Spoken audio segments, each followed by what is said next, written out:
Doctor Thomas గారి కలము నుండి క్రొత్తగా విడుదల చేయబడిన హెబ్రీ గ్రంథ వ్యాఖ్యాన పుస్తకం అందుబాటులో ఉన్నవి.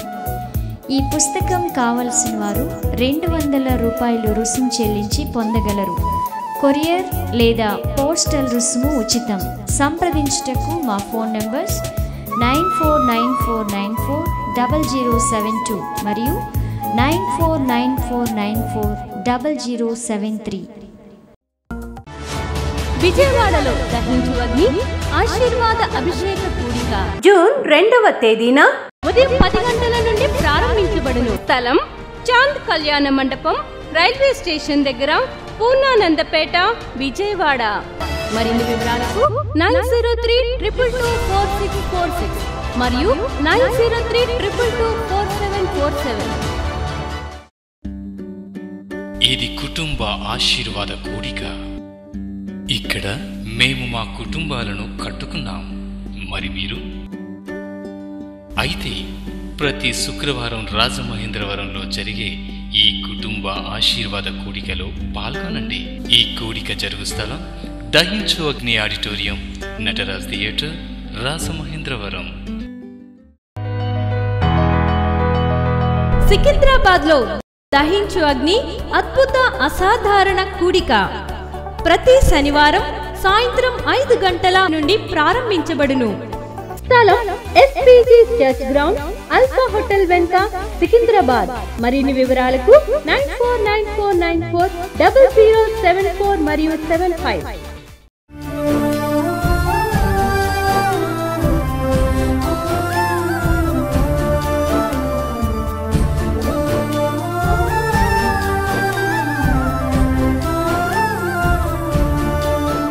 Hallelujah. See, this is a time that and you are going to be a blessing to others.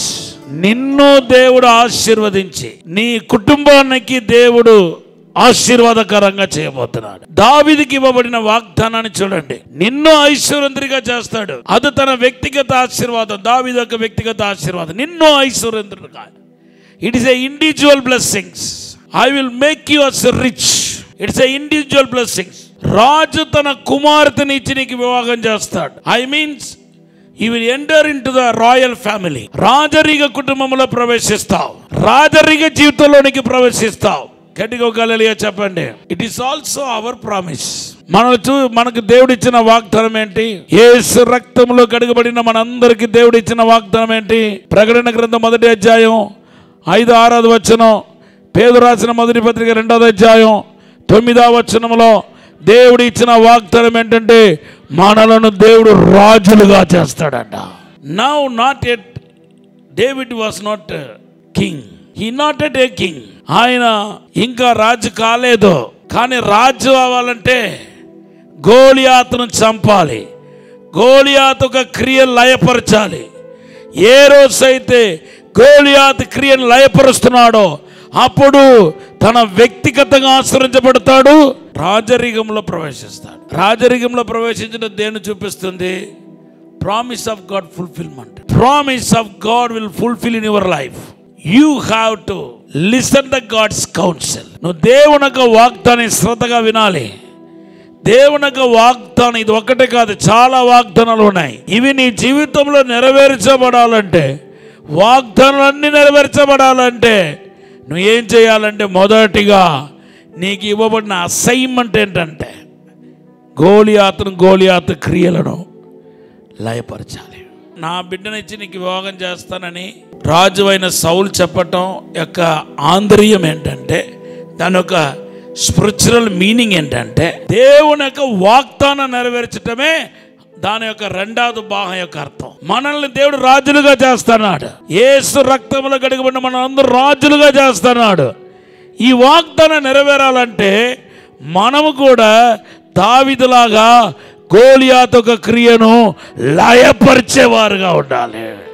నేను ఆశీర్వదించబడ్డాను, నేను అభిషేకించబడ్డాను, నాకు దేవుడు ప్రవచన వరం ఇచ్చాడు, నన్ను ఆశీర్వదితుడిగా చేస్తానని నీ స్టోరీని ముగించుకున్నావంటే దాని అర్థం పత్త ఏమీ లేదు.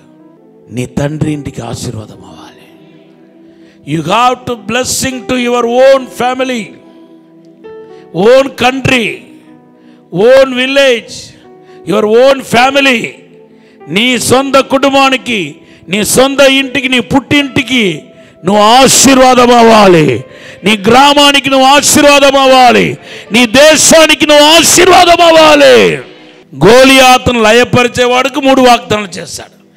మొదటి వాగ్దానం యొక్క అర్థం ఏంటంటే I will make you rich. It talks about your individual blessings. నీ వ్యక్తిగత ఆశీర్వాదం, నీకు నీవే ఆశీర్వాదం అవటం. You must blessing to you your self.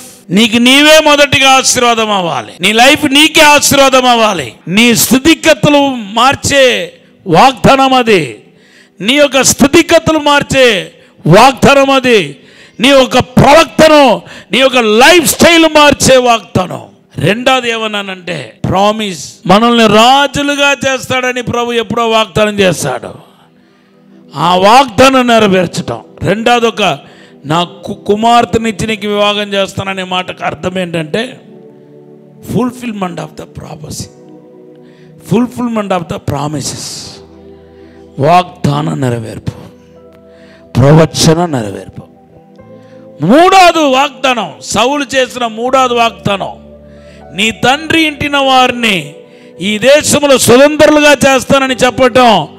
దాని ఒక అర్థం ఏంటంటే, దాంట్లో ఉన్న అర్థం ఏంటంటే మూడవదిగా you are blessing to others. ఇతరులకు నువ్వు ఆశీర్వాదకరంగా ఉంటావు.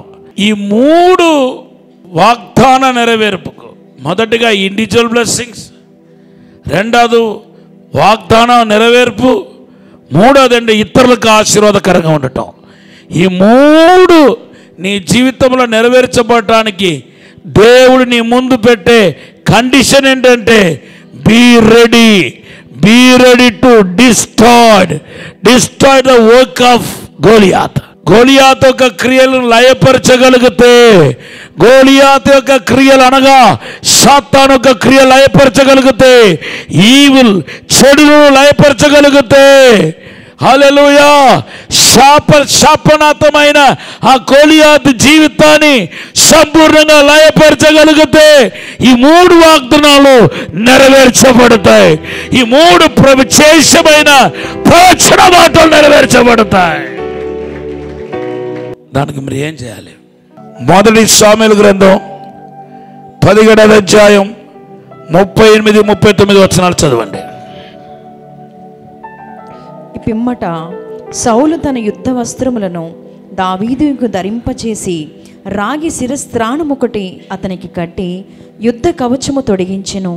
ఈ సామాగ్రి దావీదునకు వాడుక లేదు గనుక తాను తొడిగిన వాటిపైన కత్తి కట్టుకొని వెళ్ళ కలిగినది లేనిది చూచుకొనిన తర్వాత దావీదు, ఇవి నాకు వాడుక లేవదు, వీటితో నేను వెళ్ళలేనని సౌలుతో చెప్పి వాటిని తీసివేసి తన కర్ర చేత పట్టుకుని, hallelujah, this is what you have to do it. First Samuel chapter 17 verse 38-39. he reject Saul's weapons. he reject Saul's garments of war.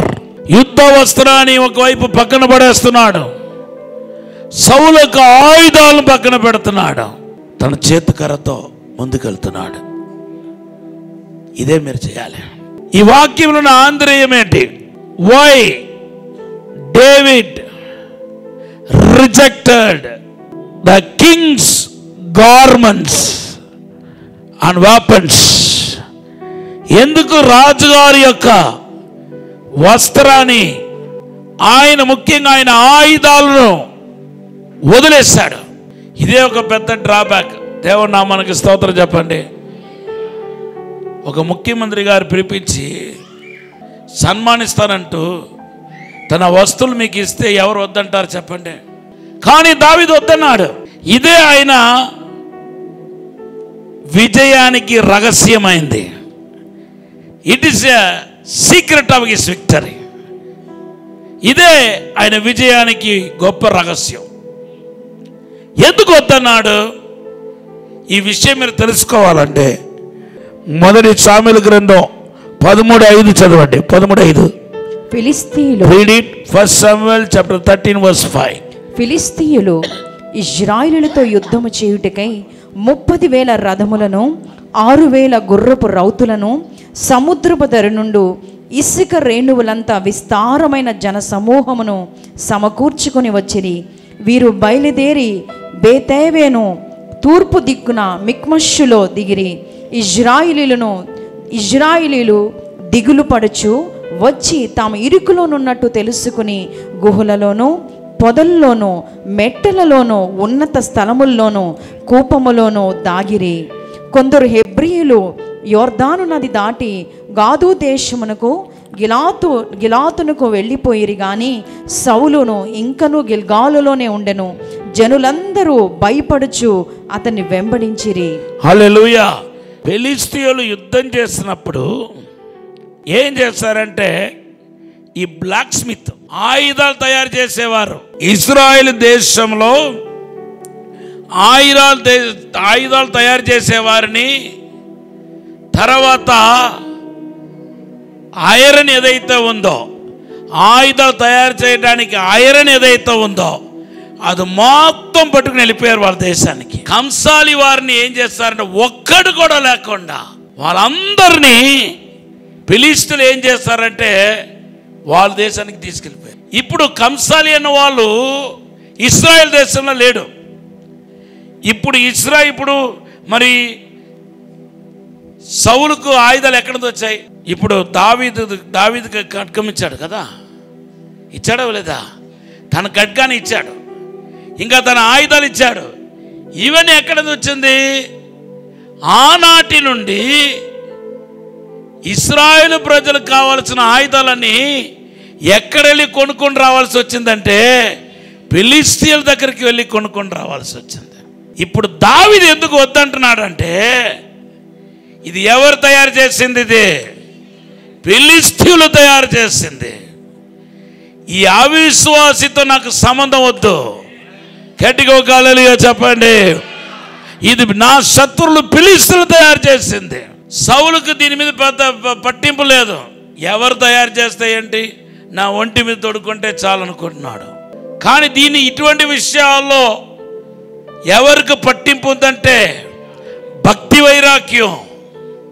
గట్టిగా ఒక హల్లెలూయా చెప్పండి. jealous about his devoted life. తన భక్తి జీవితం మీద ఏంటంటే వైరాగ్యం అన్నమాట. ఈ భక్తి వైరాగ్యం ఏం చేసిందంటే, వన్స్ అది పరిశుద్ధాత్మ దేవుడు జ్ఞాపకం చేయగానే ఈ ఆయుధాలు ఎక్కడ నుంచి వచ్చింది? ఇది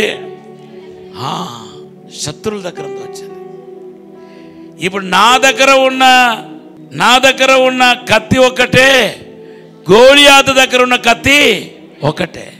వాడి దగ్గర ఉన్న ఆయుధాలు ఫిలిస్తీయులు తయారు చేసింది. ఈవెన్ ఈ సౌలు నాకు ఇచ్చిన ఈ ఆయుధాలు కూడా ఎవరు తయారు చేసిందంటే ఫిలిస్తీయులు తయారు చేస్తుంది. కాబట్టి దీనితో నాకు సంబంధం ఉండకూడదు, కాబట్టి దీనితో నాకు పొత్తు లేదు అంటూ ఒక ప్రతిష్టతో ముందుకు వెళ్ళాడు. అదే ఆయనకు విజయానికి కారణమైంది. 1 కొరింథీ పత్రికలో రాయబడి ఉంది, విశ్వాసికి అవిశ్వాసికి సాంగత్యం లేదు, పొత్తు లేదు. గట్టిగా హల్లెలూయా చెప్పండి. ఏ కారణం చేత అవిశ్వాసులతో మనం ఏం చేయకూడదంటే సంబంధాలు పెట్టుకోకూడదు. ఎంత నష్టమైనా పర్వాలా, మన ప్రభు కోసం నేను అవిశ్వాసులతో, ఆత్మ లేని వాళ్ళతో, అభిషేకం లేని వాళ్ళతో, రక్షణ లేని వాళ్ళతో, విగ్రహారాధికులతో నేను పెట్టుకోనని తీర్మానం చేస్తే అదే నీ యొక్క ఆశీర్వాదానికి కారణమవుతాయి. కొట్టండి గట్టిగా చెప్పండి హల్లెలూయా. 2 కొరింథీ పత్రిక 6వ అధ్యాయం 14 నుండి 18 వచనాలు చదవండి. అక్కడ విశ్వాసికి అవిశ్వాసికి పొత్తు లేదని రాయబడి ఉంది. కష్టమే, ఈ తీర్మానం చేయడం కష్టమే, కానీ మనం పొత్తు పెట్టుకోకూడదు. గట్టిగా హల్లెలూయా చెప్పండి. ఒక దేవుని బిడ్డగా ఉంటూ ప్రతిష్ఠ చేయబడి మారు మనస్సు పొందిన తర్వాత, బాప్టిజం తీసుకున్న తర్వాత నువ్వు ఏం చేయకూడదంటే అవిశ్వాసంతో పొత్తు పెట్టుకోకూడదు. ఈరోజు మీ పిల్లలకి లేని సంబంధమా చెప్పండి? దేవుని బిడ్డలు లేరా? మీ బిడ్డలకు సాటి అయిన సహాయం ఈ యొక్క ప్రపంచంలో దేవుడు తీసుకొచ్చి ఇవ్వడా? గట్టిగా ఒక హల్లెలూయా చెప్పండి. అది మీ యొక్క అవిశ్వాసం, మీ లోపం. అది దేవుని మీద మీకు సంపూర్ణంగా నమ్మకం లేకపోవటం వలన. మా అమ్మాయికి ఇంత మంచి మ్యాచ్ రాదేమో, మా అబ్బాయికి ఇంత మంచి మ్యాచ్ రాదేమో, తర్వాత వాడిని మార్చుకోవచ్చని చెప్పి విగ్రహారాధనలోనికి దించేస్తున్నారు. అది శాపమైపోతాయి, తరతరాలకు శాపమైపోతాయి. 6 నెలలు వేస్ట్ అయినా పర్వాలా, ఒక క్రైస్తవుడు వచ్చేదాకా నువ్వు ప్రార్థనలో కనిపెడితే ఆ ఇల్లు క్రైస్తవుడు వస్తాడు. గట్టిగా ఒక హల్లెలూయా చెప్పండి. దేవుడు నీ విశ్వాసాన్ని చూస్తాడు, నీ ప్రతిష్టను చూస్తాడు. మనం ఈ లోకంలో బురదలో ఉన్న తామర పుష్పం లాంటి వారు. మనము బురదలో తామర పుష్పం ఉన్నా ఆ బురద దేని మీద అంటుకోదంటే ఈ తామర పుష్పం మీద అంటుకోదు. అలాగే మన లోకములో ఉన్నప్పటికీ ఈ బురదలో ఈ చెడు మనకు అంటుకోకుండా కాపాడుకోవాలి. దేవుని చిత్తం లేకుండా, దేవుని ఉద్దేశం లేకుండా నువ్వు ఏది చేసినా అది ఒక అవిశ్వాసితను చేసినట్టు అవుతాయి. దేవుని చిత్తం లేకుండా, దేవుని యొక్క ఆలోచనను తిరస్కరించి, దేవుని యొక్క ఉద్దేశాన్ని తిరస్కరించి నువ్వు ఏమి చేసినా అది దేనితో సమానం అంటే ఒక అవిశ్వాసితో పొత్తు పెట్టుకున్నట్టు అది లెక్క అవుతాయి. ఇది ఆత్మీయ అర్థం. ఆ ప్రతిష్టత, ఆ సమయంలో దావీదు కలిగిన ఆ ప్రతిష్టత నిజమే కాదా? ఒక అన్యుడు, దేవునికి విరోధి తయారు చేసిన ఆయుధముతో నేను దేవుని యుద్ధాన్ని చేయాలి, దేవుని యుద్ధాన్ని నేను వాడు దేవునికి శత్రువు అయిన ఫిలిష్తీయులు ఆయుధముతో నేను చేయాలా అంటూ తిరస్కరించాడు దావీదు. గట్టిగా ఒక హల్లెలూయా చెప్పండి. కాంప్రమైజ్ కాకూడదు. సౌలు అన్నిటికీ కాంప్రమైజ్ అయిపోతా ఉంటాడు. అందుకొరకు ఆయన జీవితంలో ఓడిపోతూ వచ్చాడు. కానీ దావీదు కాంప్రమైజ్ కాలేదు, భక్తి విషయంలో కాంప్రమైజ్ కాలేదు. కొట్టండి గట్టిగా చెప్పండి, ధనపరచండి. హల్లెలూయా. ఈ కాంప్రమైజ్ ని ఈరోజు మీ నుండి వేరుతో పీకి పడేయండి. కాంప్రమైజ్ లేకుండా ఎవరైతే భక్తి చేస్తున్నారో వారే ఈ 3 ప్రత్యేకమైన వాగ్దానాన్ని స్వీకరించుకుంటారు. వ్యక్తిగతంగా నువ్వు దీవించబడతావు దావీదులాగా. Personally you are going to be blessed. రెండోది ఏంటంటే నీ వాగ్దానాన్ని నెరవేర్చబడతాయి. మూడోది ఏంటంటే ఇతరులకు నువ్వు ఆశీర్వాదం అయిపోతావు. దావీదు ఎందుకు సౌలు ఒక వస్త్రాన్ని వద్దన్నాడంటే యుద్ధానికి వెళ్ళాడు, గెలిచాడు, విజయం పొందాడు. ఇప్పుడు దావీదు సౌలు ఏమంటాడు తెలుసా? నా వలన నువ్వు మహిమ పొందావు, నా వలన నువ్వు జయం పొందావు. ఈ విజయం నా ఖడ్గం మాత్రం నీకు లేకపోయి ఉంటే నువ్వు వాడి దగ్గర పచ్చడి అయిపోయేవాడివి, వాడు దగ్గర ఓడిపోయేవాడివి. నా వస్త్రాన్ని దొరుకున్నా కాబట్టి నువ్వు కాపాడబడ్డావు, నీకు ప్రాణరక్షణ కలిగిందని దేవునికి రావాల్సిన మహిమను వీడు దొంగలిస్తాడు. కాబట్టి దావీదు ఏం చేస్తాడంటే ముందు జాగ్రత్త పడి వద్దు, అది ఏమైనా పర్వాలేదు, దేవుని మాత్రమే మహిమపరచబడాలి. కొట్టండి గట్టిగా చెప్పట్లేదు, ధనపరచండి. హల్లెలూయా. ఇదే ఒక సంఘటనను ఆదికాండం 14వ అధ్యాయంలో అబ్రహాం జీవితంలో మనం చూస్తున్నాం. హల్లెలూయా. సోదొమ కుమార రాజపక్షంగా యుద్ధం చేసి వాళ్ళందరినీ విడిపించి ఆస్తిపాస్తులని వెనక తీసుకుని వచ్చినప్పుడు ఆ సోదొమ రాజు అంటున్నాడు, అయ్యా మీరు ఎంతో గొప్ప యుద్ధం చేసి ప్రయాసపడి మా జనులను విడిపించారు, అయితే నా ఐశ్వర్యమంతా నువ్వు తీసుకో, నా జనులు మాత్రం విడుదల చేసే అంటున్నాడు. అబ్రహాం ఏమంటాడు తెలుసా? నీ ఐశ్వర్యం వద్దు, నీ జనాలు వద్దు, నాకు తీసుకెళ్ళిపో. యుద్ధం నేనే చేస్తాను, నేనే ప్రయాసపడ్డాను, కానీ నాకు జనులు వద్దు, నీ ఐశ్వర్యం కూడా వద్దు. ఎందుకు అంటున్నాడు. అప్పుడు ఏమంటున్నాడంటే, హల్లెలూయా, నన్ను దేవుడు రేపు ఆశీర్వదించినప్పుడు నేనే, నా ద్వారా నేను ఆశీర్వదించబడ్డ ఆ రోజు నీకు నేను ఐశ్వర్యం ఇచ్చాను కాబట్టి ఈరోజు నువ్వు గొప్పవాడవుతావు, గొప్పవాడయ్యావని నువ్వు చెప్పకుండా ఉండే నిమిత్తము ఒక పోగును కూడా నేను ఏం చేయనంటే ముట్టుకోను అంటున్నాడు. నీ పోగును కూడా ఒకటి ముట్టుకోను. ఆదికాండం 14వ అధ్యాయం 21, 22 చదవండి త్వరగా. ఈ వాక్యం చదివి మనం ప్రార్థన చేయబోతున్నాం. సదోమ రాజు మనుష్యుల్ని నాకు ఇచ్చి ఆస్తిని నీవే తీసుకోమని అబ్రహాముతో చెప్పగా, అబ్రహాం, నేనే అబ్రహామును ధనవంతునిగా చేసి తినని నీవు చెప్పకుండానట్లు ఒక్క నూలు పోగైనను చెప్పుల వారైనను నీ వాటిలో ఏదైనను తీసుకున్నని ఆకాశమునకును భూమికి నీ సృష్టికర్తయను సర్వోన్నతుడన దేవుడునైనా యెహోవా ఎదుట నా చెయ్యెత్తి ప్రమాణం చేసి ఉన్నాను. అయితే ఈ పడుచువారు భుజించిన తప్ప. హల్లెలూయా. దేవుని బిడ్డలారా, రేపు నన్ను దేవుడు ఐశ్వర్యవంతుడిగా చేస్తున్నప్పుడు నా వలన నువ్వు ఐశ్వర్యవంతుడయ్యావని నువ్వు చెప్పకుండా ఉండటానికి కనీసం నువ్వు ఇచ్చే ఒక పోగును కూడా నేను ముట్టుకోను. నీ వస్తువు, చిన్న వస్తువు కూడా ముట్టుకోను. నా దేవునికి రావాల్సిన మహిమ నా దేవుడికే చెందాలి. ఎందుకు సౌలు వస్త్రాన్ని తిరస్కరించాడంటే తన దేవుని పైన ఆధారపడుతున్న వ్యక్తి అని ఈ లోకానికి తెలియాలి. నేను మనుషులపైన ఆధారపడను. నా విజయం దేవుని ద్వారా వస్తాయి, నా ప్రభు ద్వారా వస్తాయి. నేను విజయం దేవుని ద్వారా పొందుకుంటాను. హల్లెలూయా. విజయం నా ప్రభు ద్వారా వస్తాయి. Thank you. నాకు సహాయం దేవుని నుండి వస్తాయి అనేది లోకానికి తెలియాలనే ఉద్దేశంతో నేను కొండల తట్టు చూచుచున్నాను. నాకు సహాయం ఎక్కడి నుండి వచ్చను? హల్లెలూయా. యెహోవా దేవుని ఉండే కదా. హల్లెలూయా. మనుషులపైన ఆధారపడుతున్నాడు శాపగ్రస్తుడు. ఇర్మియా గ్రంథం 17:5 రాయబడి ఉంది. దేవుని బిడ్డ ఎందుకు మనుషులపైన ఆధారపడకూడదంటే మనుషులపైన ఆధారపడినప్పుడు మన హృదయం దేవుని నుండి తొలగిపోతాయట. అందుకొరకే మనుషులపైన ఆధారపడకూడదని బైబిల్లో రాయబడి ఉంది. నష్టమైన కష్టమైన దేవుని పైన అనుకోవాలి. ప్రతి చిన్న విషయాలకు దేవుని పైన ఆధారపడాలి. ప్రతి పెద్ద విషయాలకి దేవుని పైన ఆధారపడాలి.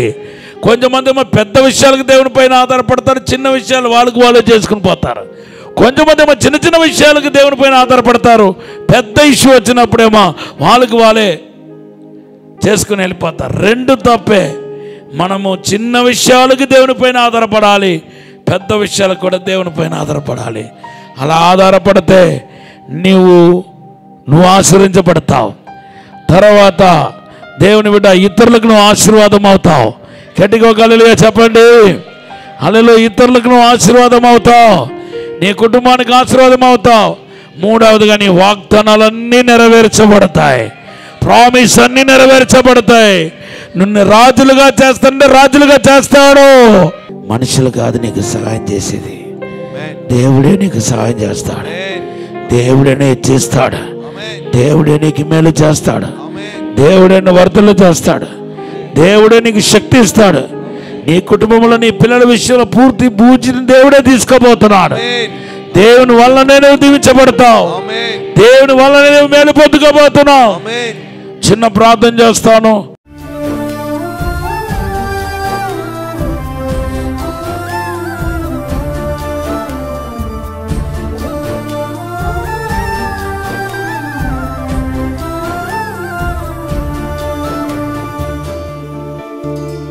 పరిశుద్ధము నమ్మకమైన పరలోక తండ్రి, నీకు వందనాలు, స్తోత్రాలు ప్రభా. మమ్మల్ని క్షమించి మన్నించి పరిశుద్ధపరిచి అసాధారణమైన అద్భుతమైన కార్యం జరిగించమని అడుగుతున్నాను తండ్రి.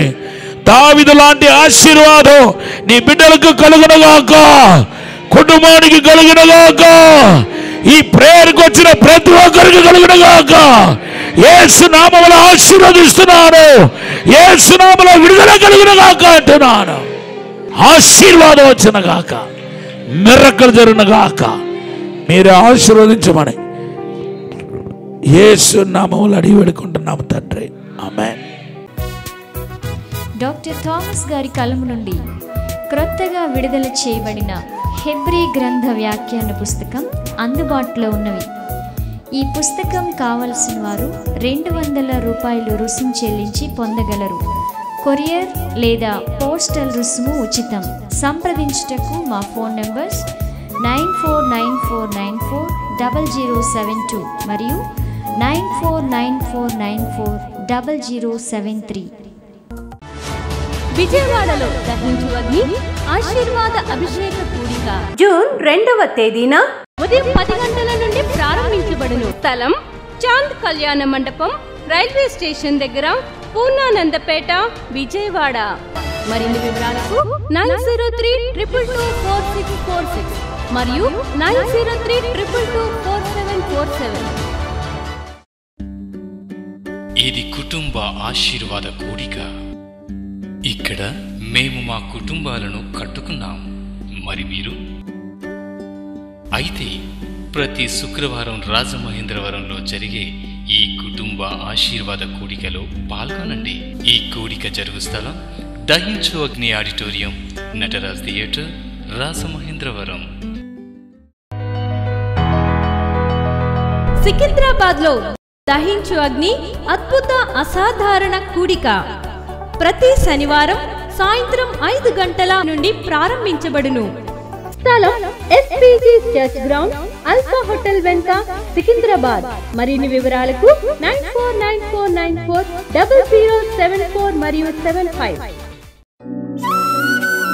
రాజమహేంద్రవరంలో దహించు అగ్ని అభిషేక ఆదివారపు ఆరాధన ఇప్పుడు ప్రతి ఆదివారం ఉదయం 9:30 నుండి ప్రారంభించబడును.